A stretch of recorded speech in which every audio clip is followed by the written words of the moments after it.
بسم اللہ الرحمن الرحیم۔ 21 مارچ رمضان المبارک سے تقریباً 2 دن پہلے غالباً منگل کا دن تھا، تو ہمارا مناظرہ طے ہوا مفتی غلام فرید صاحب دلے والی بکھر ان کی وساطت سے اشاعت توحید و سنہ کے افراد سے۔ مسئلہ یہ پیش آیا کہ سرائے مہاجر میں ایک مسجد تھی اور غالباً اس کا نام ابو بکر صدیق مسجد ہے۔ وہاں کے خطیب صاحب نے 3 باتیں جمعے میں ارشاد فرمائی۔ پہلی بات یہ کہی کہ شب برات کا کوئی وجود نہیں، دوسری بات یہ کہی کہ صلاۃ التسبیح کی کوئی حقیقت نہیں ہے اور انہوں نے حدیث کا انکار کیا، اور تیسری بات کہی کہ جو حدیث قرآن کے خلاف ہوگی اس کو دیوار پر مار دیا جائے گا، خواہ وہ بخاری مسلم ہی کی کیوں نہ۔ ہمارے ساتھیوں کا موقف یہ تھا کہ یہ سوء ادبی ہے اور یہ گستاخی ہے حدیث رسول صلی اللہ علیہ وسلم، اور اس پر ایس ایچ او تھانہ سرائے مہاجر نے فریقین کو طلب کیا۔ مفتی غلام فرید صاحب کے حکم پر مولانا محمد عمران بابلون پیرول پکا کے استاد حدیث ہیں، وہ اور میں عبداللہ عبد الوڑیش، ہم 2 بندے وقت پر وہاں پہنچے۔ تقریباً 3 بجے تھانے میں ہماری گفتگو ایس ایچ او صاحب کے سامنے شروع ہوئی۔ کتابیں بھی حضرات لے کر آئے تھے، لیکن پتہ نہیں وہ کس لیے لائے تھے، کیونکہ انہوں نے شب برات کی حدیث کو حسن تسلیم کر لیا۔ مولانا علم الدین صاحب ہیں کوئی بکر کے، اور مفتی محمد عثمان صاحب تھے اسی کسی علاقے کے تھے، تو ان دونوں نے شب برات کی حدیث کو حسن تسلیم کر لیا اور یہ کہا کہ ہم اس کا انکار نہیں کرتے، بات ختم۔ پھر انہوں نے صلاۃ التسبیح کا اقرار کیا کہ بالکل ثابت ہے، وہ بھی بات ہماری مکمل۔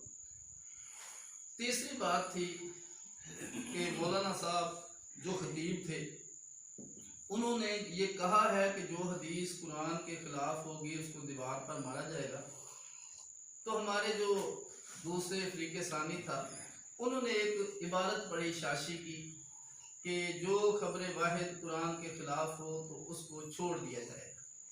ہم نے ان سے عرض کیا کہ ہمارا موقف تو چھوڑ دینے کے بارے میں ہے ہی نہیں، ہم تو کہہ رہے ہیں کہ آپ نے سوء ادبی کی ہے، آپ نے بے ادبی کی ہے حدیث رسول کی۔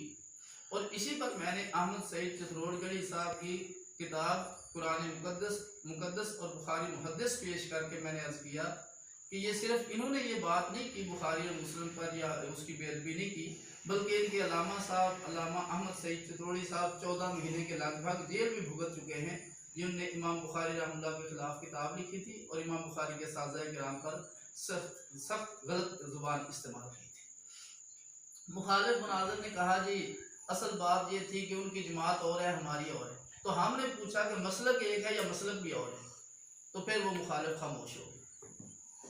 3 باتوں پہ ہماری گفتگو تھی، شب برات کے ثبوت پر، صلاۃ التسبیح کے ثبوت پر اور اس سوء ادبی پر۔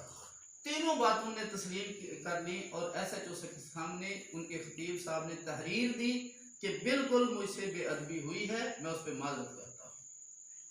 تینوں باتیں ثابت ہو گئی ایس ایچ او صاحب کے سامنے، اور اس کے بعد وہاں سے وہ حضرات بھی تشریف لے گئے اور ہم بھی وہاں سے چلے گئے۔ اب اس بات میں کہ جو تینوں باتیں تھی تینوں کو آپ نے تسلیم کر لیا ہے، تو یقینی بات ہے کہ تینوں باتیں ان کی غلط تھی، انہوں نے تسلیم کیا ہے۔ اب 3 بات تسلیم کی، صدر صاحب وہیں بیٹھے تھے اس مسجد کے، ابو بکر صدیق جو مسجد تھی غالب ہے کہ یہی نام تھا۔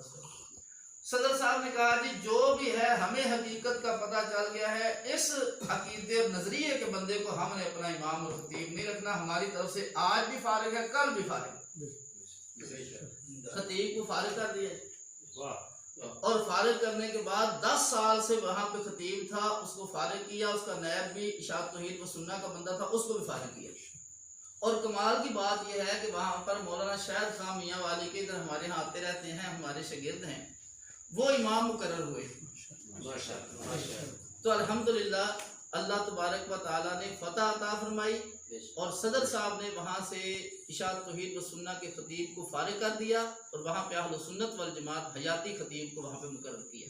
اب ہمیں یہ سمجھ نہیں آتی، اس کے باوجود کیوں نہیں لوگ سمجھتے کہ جو 3 باتیں تھیں وہ تینوں تو آپ نے ایس ایچ او صاحب کے سامنے تسلیم کرنی ہے اور ان کی ریکارڈنگ ہمارے پاس موجود ہے. پھر مسجد سے آپ کو صدر نے بھی فارغ کر دیا ہے. تو ابھی تک انہیں سمجھ نہیں آتی کہ یہ ہماری شکست ہے یا کسی اور کی شکست ہے. لوگ پوچھتے ہیں اس کا کیا بنا؟ بھائی بننا اور کیا تھا کہ 3 موقف تھے، تینوں انہوں نے 2 کو ویسے تسلیم کر لیا، تیسرے پہ دستخط کر دیا کہ ہم نے بے ادبی کی ہے، اور صدر صاحب نے اور انتظامیہ نے ان کے امام اور خطیب کو فارغ کر دیا. اس کی جگہ اہل سنت والجماعت حیاتیوں نے خطیب رکھا. اور میں تو پورے صرف بکر نہیں بلکہ پورے دنیا کے علماء کرام کو اور عوام الناس کو جو صحیح العقیدہ ہیں ان کو مبارکباد دیتا ہوں کہ اگر اس طرح کی گفتگویں ہوتی رہیں فیصلہ کن، تو اللہ کے فضل و کرم سے بہت جلد ایسا وقت آئے گا کہ ان لوگوں کو مسجد میں کوئی رکھنے کو تیار نہیں ہوگا. لوگوں کو ان کو عقائد و نظریات کا پتہ نہیں، جس وجہ سے ان کو اپنے پاس رکھ لیتے ہیں. آج یہ ہمارے پاس علماء کرام تشریف لائے، ان کی ذرا نوازی ہے.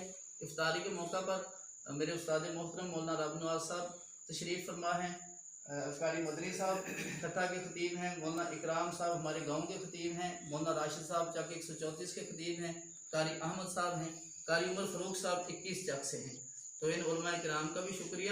اور آپ حضرات اللہ کے فضل و کرم سے اپنے موقف پر مضبوط رہیں، اور دنیا میں کوئی بندہ ایسا مانے نہیں جنا جو اہل سنت والجماعت کو للکار کر آرام سے بیٹھ جائے.